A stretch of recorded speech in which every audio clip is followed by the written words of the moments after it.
আসসালামু আলাইকুম বন্ধুরা, আজ আমরা দেখব ওমরন পিএলসি ডাটা মুভমেন্ট ইনস্ট্রাকশন। তো যে কোনো পিএলসি ডাটা মুভমেন্ট ইনস্ট্রাকশনটা খুবই একটা গুরুত্বপূর্ণ একটা বিষয় এবং খুবই বহুল ব্যবহৃত একটা ইনস্ট্রাকশন। মূলত মিড লেভেল এবং অ্যাডভান্স লেভেলের প্রোগ্রামিং এর জন্য এই ইনস্ট্রাকশনটা খুবই প্রয়োজন, বিশেষ করে ডাটা হ্যান্ডলিং এর ক্ষেত্রে, যেমন অ্যানালগ ইনপুট আউটপুট হ্যান্ডলিং এর ক্ষেত্রে এগুলো খুবই প্রয়োজন। তো আসলে আমরা দেখি ওমরন পিএলসির ডাটা মুভমেন্ট ইনস্ট্রাকশনগুলো কি। তো এখানে দেখেন ইনস্ট্রাকশনগুলো আছে move, move not, double move not, move bit. তো এগুলোর ফাংশনাল কোড এগুলা, এবং এটার পেজ নাম্বার এখানে দেওয়া আছে, আপনারা বিস্তারিত পেজগুলোতে গিয়ে দেখতে পারবেন, এবং এটা হচ্ছে প্রোগ্রাম ম্যানুয়ালের ভিতরে পাবেন। তো চলুন আমরা একটু দেখি ইনস্ট্রাকশনটা কিভাবে লেখা হয়। এটা হচ্ছে আমাদের মুভ ইনস্ট্রাকশন। কিভাবে লেখা হয় দেখুন, মুভ MOV ব্র্যাকেট 021 ব্র্যাকেট। তো এই 021 হলো ফাংশনাল কোড, এভাবে লেখা হয়।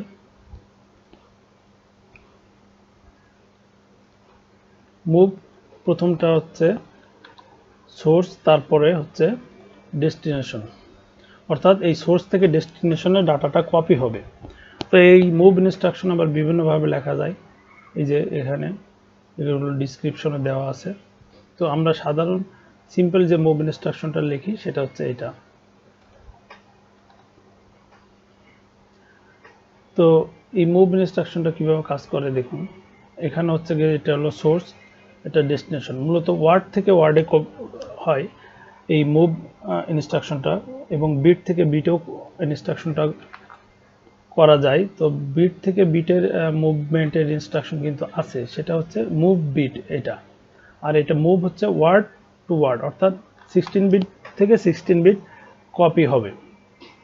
তো কিভাবে লেখা হয় একটু দেখি। মুভ লিখে এখানে দেখুন মুভ, তারপরে 1000 D100, অর্থাৎ এই 1000 কিন্তু ওয়ার্ড অ্যাড্রেস, এটা কিন্তু সিম্পল ডাটা না, ওয়ার্ড অ্যাড্রেস। এই 1000 ওয়ার্ড অ্যাড্রেসে যে ডাটাটা আছে সেটা D100-তে কপি হবে। এই যে CIO 1000 থেকে D100-তে কপি হবে। তো চলুন আমরা একটু প্রোগ্রামে দেখি এটা কিভাবে লেখা হয়। তো প্রথমে আমরা একটা কন্ট্যাক্ট নিয়ে 0.00, এবার একটা সুইচ নিই,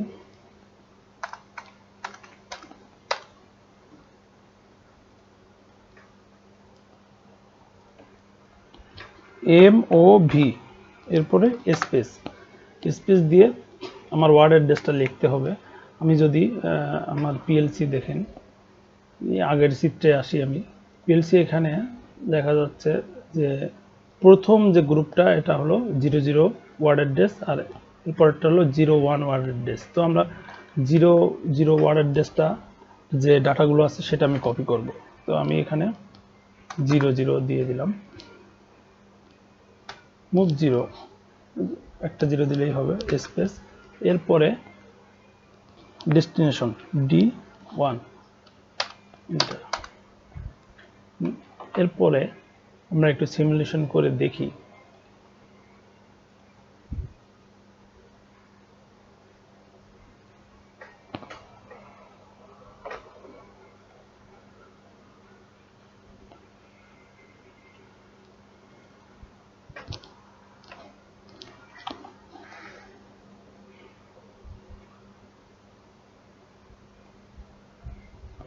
দেখুন, এটা যদি আমি এখন ইনপুটটা 1 করি তাহলে এই মুভ ইনস্ট্রাকশনটা কার্যকর হবে।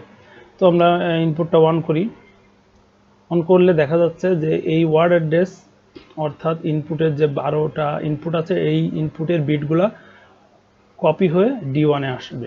তো এখানে দেখেন আমরা ইনপুটের যে অ্যাড্রেসটা আছে, ইনপুটের অ্যাড্রেস 0, এটা মূলত কপি হয়ে এখানে আসবে। দেখেন 00, এটা কিন্তু ওয়ার্ড অ্যাড্রেস। এখানে দেখেন 16 বিট ডাটা আছে, প্রথমটা 1 আছে, অর্থাৎ আমার 00টা 1 আছে, সেই জন্য এখানে 1 দেখাচ্ছে। তো আমরা আরেকটা ইনপুট নিয়ে দেখি,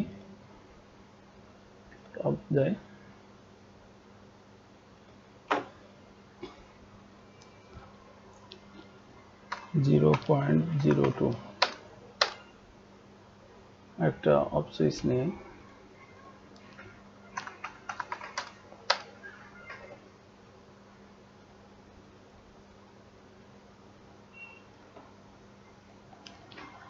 MOV, এটাও আমরা জিরো অ্যাড্রেসটা কপি করব। এবার আমি কপি করছি D2 তে, দেখেন D2 তে কপি করব। চলুন আমরা এবার একটু সিমুলেশন করে দেখি।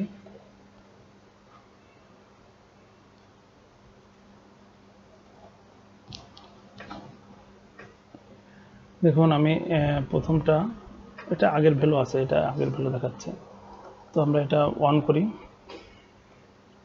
এখানে 1 আছে, এখানে কিন্তু 0 আছে, যেহেতু এটা অফ।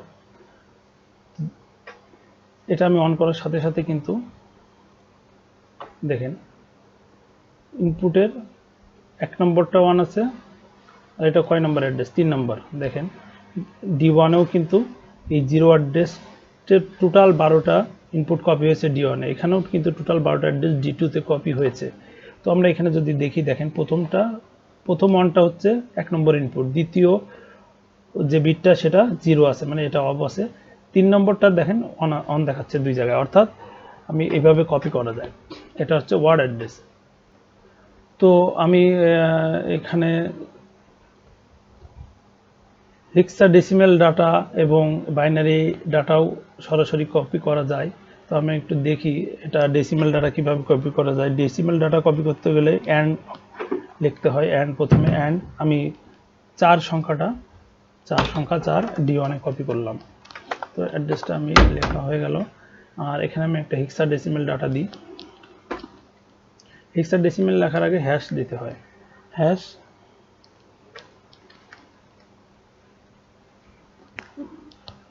টেন। চলুন আমরা সিমুলেশন করে দেখি।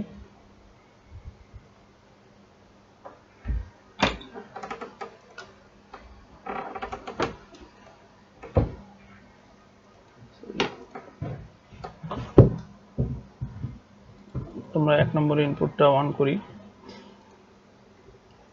দেখেন এখানে কিন্তু এই 4 যে ডাটাটা এখানে D1 কপি হয়েছে। কিভাবে বুঝবো? এখানে দেখেন বাইনারি ভ্যালু 100 দেখাচ্ছে। বাইনারি ভ্যালু 100 অর্থাৎ কি? বাইনারি ভ্যালু 100 অর্থাৎ আমার ডেসিমাল ডাটা 4 এবং হেক্সাও কিন্তু 4 এখানে দেখাচ্ছে। এবার 2 নম্বর ইনপুটটা অন করি। 2 নম্বর ইনপুটটা অন করলে আমার দেখেন এখানে কিন্তু আমার যে 10 যেটা সেটা কপি হয়েছে, হেক্সাডেসিমাল 10, এবং এখানে হেক্সাডেসিমাল 10 এর বাইনারি ভ্যালু এটা। এভাবে মূলত ডাটা মুভমেন্টগুলো হয়। এরপরে আমরা আরেকটা ইনস্ট্রাকশন দেখব, মুভ নট।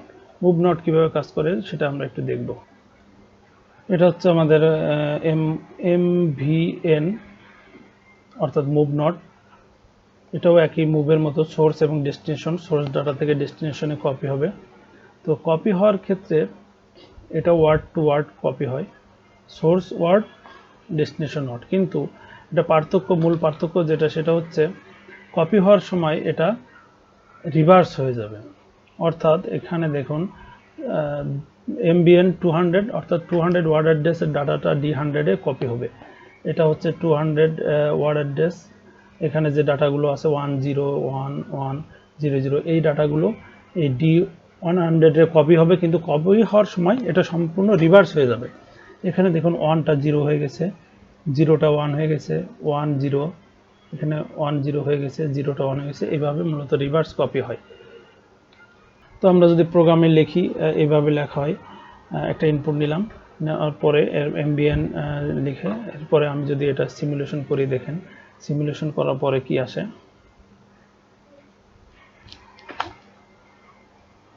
তো আমরা এটা অন করে দেখি। 2টা আমি অন করলাম। এখন দেখেন প্রথমটা আমি ওয়ার্ড অ্যাড্রেস 0 ওয়ার্ড অ্যাড্রেস D2-তে কপি করেছি এবং 0 ওয়ার্ড অ্যাড্রেসটা D3-তে MVN কপি করেছি। তাহলে এখানে কি আসে দেখা যাক বন্ধুরা।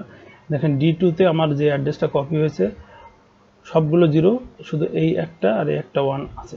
তো এটা সম্পূর্ণ কিন্তু রিভার্স চলে এসেছে, আমাদের এখানে দেখা যাচ্ছে সম্পূর্ণ রিভার্স। তো মূলত এইভাবেই কপি অ্যাড্রেসগুলো কাজ করে।